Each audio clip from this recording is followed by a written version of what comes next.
Крым – это целый мир в миниатюре. Он настолько многолик, что поездки в разные его концы похожи на путешествия по разным континентам.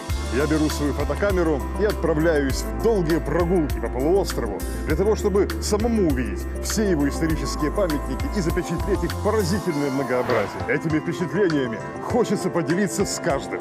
Поэтому в эфире телеканала АТР приглашаю вас на прогулки по Крыму. Прогулки по Крыму с Алексеем Гайворонским. Давайте вместе откроем эту землю.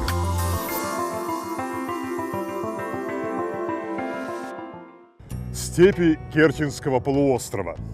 Чуть далее, чем на полдороги между Феодосией и Керчью, шоссе пересекает невысокую земляную насыпь, которая тянется среди безлюдных полей.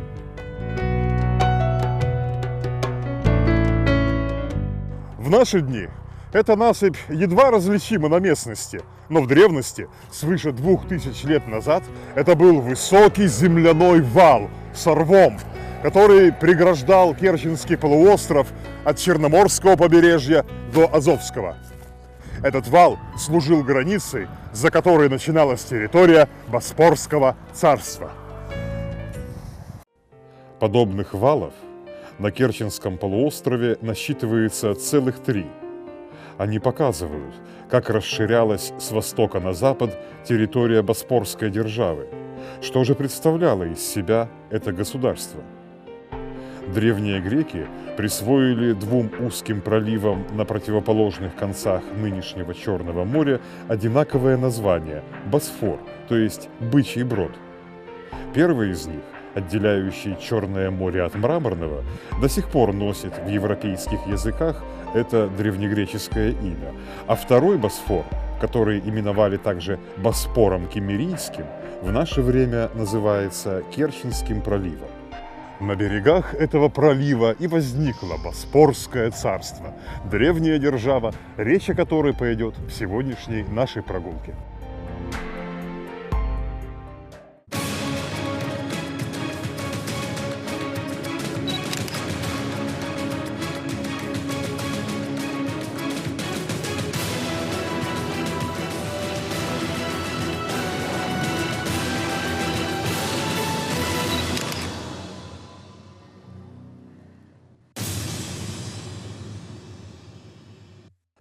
В наших предыдущих выпусках говорилось о Херсонесе, городе, основанном в античное время на месте современного Севастополя.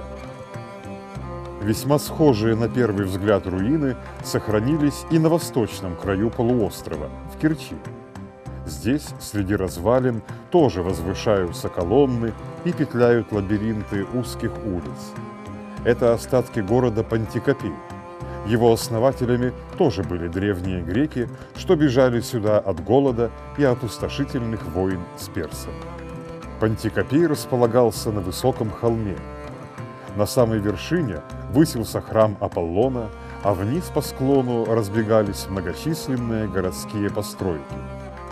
Среди них были дворцы правителей и зажиточных горожан, храмы различных божеств, погребальные склепы и другие сооружения. У подножия холма строились дома простолюдинов, и все это было окружено крепостной стеной. Пантикопей был крупнейшим, но далеко не единственным городом, который греческие переселенцы заложили на этих берегах. Всего здесь возникло несколько десятков поселений, как на крымской, так и на кавказской стороне пролива.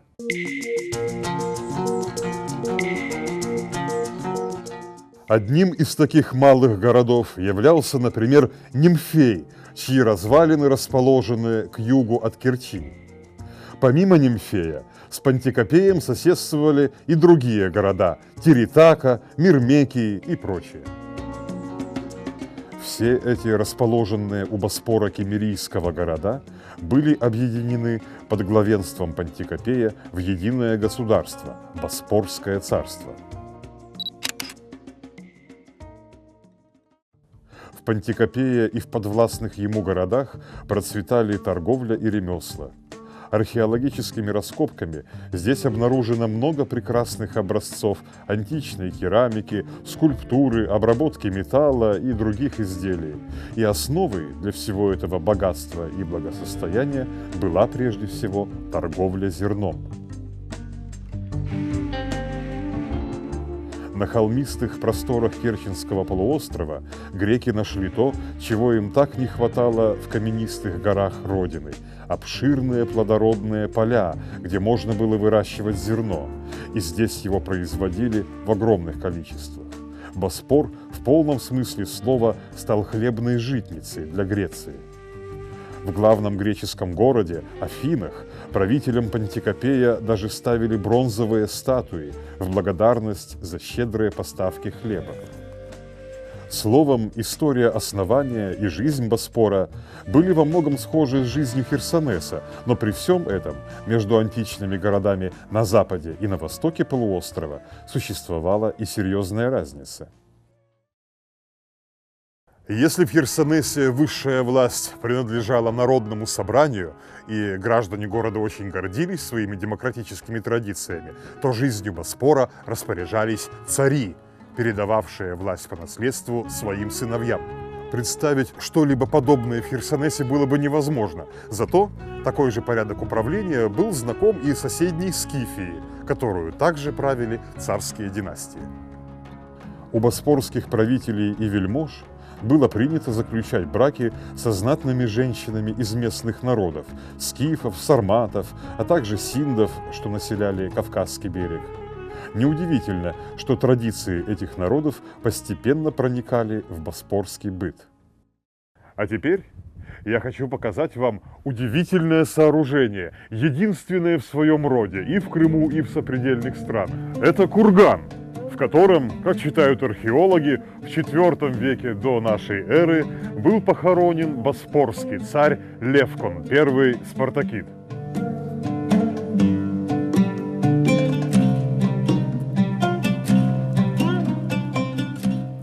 Узкий коридор, напоминающий о подземельях египетских пирамид, ведет к помещению, внутри которого когда-то стоял саркофаг с телом правителя.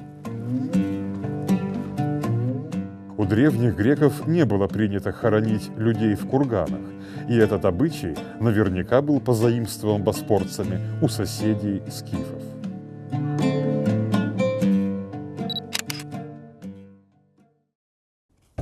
Окрестности Керчи усыпаны десятками погребальных курганов, и район, где их особенно много, даже носит название Юз-Оба, то есть по-крымско-татарски «100 холмов». В могилах боспорской знати издавна находили несметное количество золота, почему многие из этих курганов были разрыты и ограблены еще в глубокой древности. Кое-что, тем не менее, сохранилось и для науки. Это изумительные по тонкости изготовления золотые украшения, сосуды и множество прочих ценнейших вещей, которыми боспорцы снабжали своих покойных для путешествия в загробный мир. Сюжеты на этих изделиях тоже свидетельствуют о взаимообмене разных культур. Технология исполнения этих предметов греческая, но сюжеты скифские, и культурная ценность столь редкого сочетания гораздо дороже самого золота, из которого изготовлены эти предметы. Впрочем, как это бывает у всех близких соседей, отношения боспорцев со скифами далеко не всегда были мирными. Ведь именно от скифских войск боспорские цари ограждали свои владения земляными валами в степях. И когда притязания скифских царей на влияние в Боспоре стали невыносимы для боспорских правителей, соседи рассорились. Боспор, как и Херсонес, решил перейти под власть мощного покровителя – Митридата VI Евпатора, царя Понтийского царства. На короткое время этот расчет оправдал себя, но затем неудачи постигли и самого Митридата. Он уже давно воевал с римлянами и вскоре, будучи побежден ими, бежал из своей столицы Синопы в Боспор. Здесь он задумал грандиозный план – собрать огромное войско из греков, скифов, тавров и прочих народов и обрушить из Боспора сокрушительный удар через пол Европы на Рим. Подготовка к этому колоссальному походу потребовала таких расходов, что даже богатый Боспор обнищал и восстал против планов царя. Митридата предали и собственные сыновья, перешедшие на сторону римлян. Сидя в своем дворце на вершине Пантикопейского холма, Митридат понял, что его положение безвыходно. Дабы не попасться в руки римлян и не испытать унижения плена, царь решил покончить с собой. Он принял яд, но здесь его подвела собственная предосторожность. Ведь задолго до того Митридат понемногу принимал различные яды для того, чтобы выработать в себе устойчивость к ним и таким образом не бояться, что враги отравят его. Поэтому яд, который он принял теперь, не подействовал.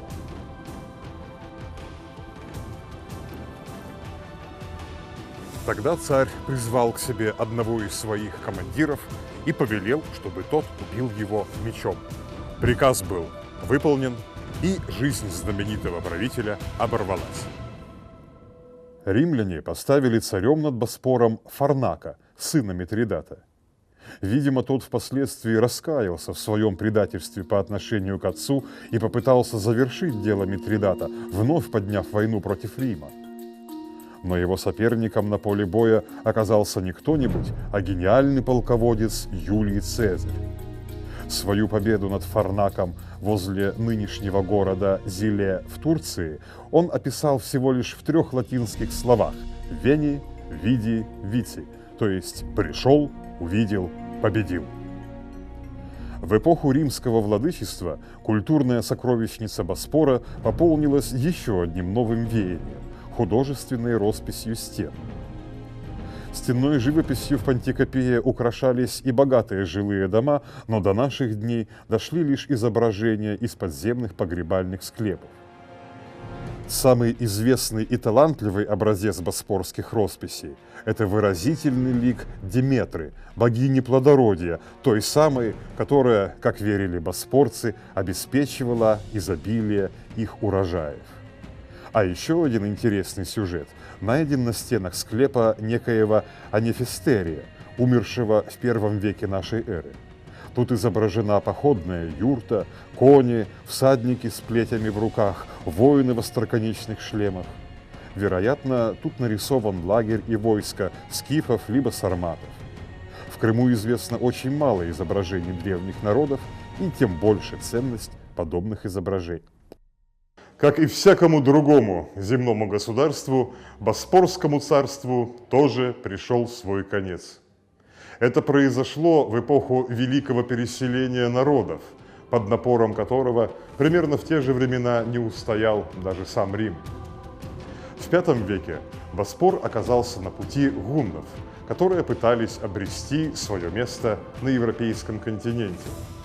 И хотя боспорские правители были очень опытны в общении со своими степными соседями, ужиться с гуннами им не удалось.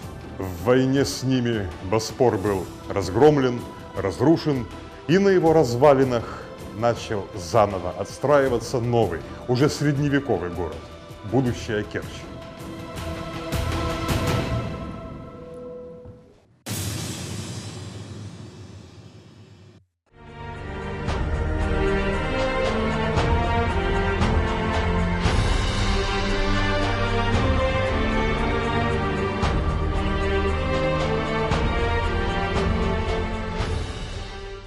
Таковы были основные главы в истории Боспора, государства, которое возникло в древности на Крымской земле. Его история подает нам яркий пример того, как влияли друг на друга традиции различных народов, формируя в итоге уникальную, самобытную и нигде больше за пределами Крыма не встречающуюся культуру. Этот процесс еще не раз потом повторялся в истории Крымского полуострова с другими народами в другие столетия, но Боспор стал одним из самых ранних и самых ярких примеров такой плодотворной встречи цивилизаций.